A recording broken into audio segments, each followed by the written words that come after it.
बल्किस रियाज Europe के क़याम के ज़माने की बात है। मैं लंदन में अपनी सहेली के पास ठहरी हुई थी। एक रोज़ मुझसे कहने लगी कि आओ तुम्हें जंगल की सैर करवाती हूँ। जंगल में ना बाबा, मुझे वहाँ जाते हुए डर लगता है। डरने की बात थोड़ी है, मैं तुम्हें अपनी आंटी से मिलवाऊंगी। आंटी? मैंने हैरत से पूछा। हाँ, वो जंगल में रहती हैं।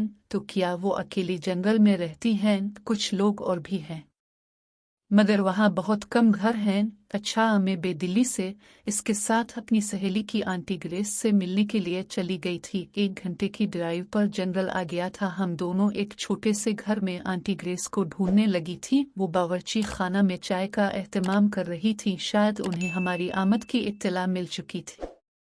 वो खुशी खुशी बावर्ची खाना से निकलकर हम दोनों से मिले। आंटी ग्रेस, ये मेरी दोस्त पाकिस्तान से आई हैं। वेलकम माय डार्लिंग, उन्होंने मेरा मुंह चूमते हुए कहा। हम दोनों इस वक्त लॉन्ग रूम में बैठी थी। आंटी ग्रेस चाय बनाकर ले आई थी, साथ चॉकलेट और बिस्कुट भी थे। चाय पीते हुए मैंने सारे घर का जायजा लेना शुरू कर दिया था। सुनसान घर, और वो भी इस घने जंगल में 3-4 घरों में से एक था। कुछ फासले पर 3-4 घर और भी थे। अक्सर शिकारी वहां आकर ठहरते थे। इन घरों में सिवाय चौकीदारों के और कोई नहीं रहता था, मगर ये बूढ़ी खातून इतनी बहादुर थी कि वो अकेली इस घर में रह रही थी। सारे घर में सन्नाटा छाया हुआ था। मुझसे रहा न गया और मैंने पूछ ही लिया था, आंटी आप अकेली इस घर में रहती हैं? बच्चे नहीं हैं क्या? बच्चे 2 हैं। अच्छा, तो किधर हैं?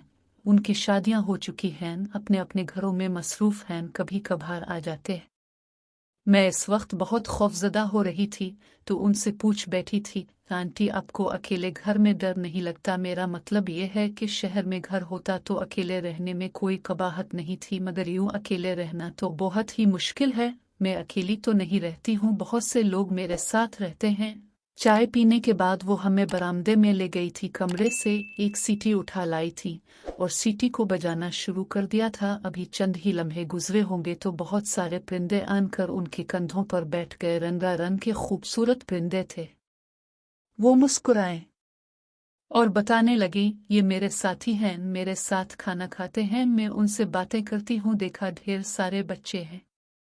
वो एक परिंदे के मुंह को चूमते हुए बता रही थी। मैं हैरान सी आंटी ग्रेस को देख रही थी, जो उन परिंदों के साथ खुश और खुर्रम दिखाई दे रही थी।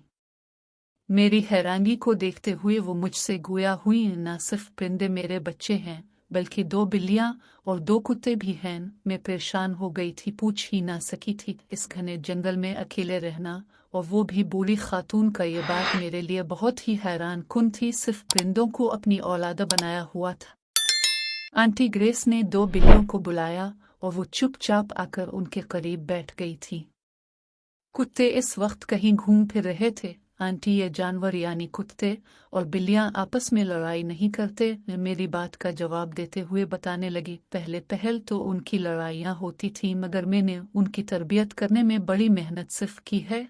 अब इतने महज़्ज़ब और मुनज़्ज़म हो गए हैं कि जो ही लड़ने की कोशिश करते हैं तो मेरा इशारा पाते ही खामोशी से अपनी अपनी जगहों पर बैठ जाते हैं। मुझे तो रह रहकर ख्याल आ रहा था, एक इंसान की तरबियत में खासा वक्त दरकार होता है, मगर उसने जानवरों और परिंदों की तरबियत की हुई थी। इस बहादुर खातून ने अपनी तन्हाई का हल ढूंढ लिया था। वो परिंदों, बिल्लियों और कुत्तों के साथ बहुत खुश थी, और एक हम जो इंसानों के साथ खुश नहीं रह सकते। मैं वापस आते हुए सोच रही थी कि इस दुनिया में तरह तरह के लोग बसते हैं, एक खुदा ही है जो इंसानों को जीने का मौका देता है।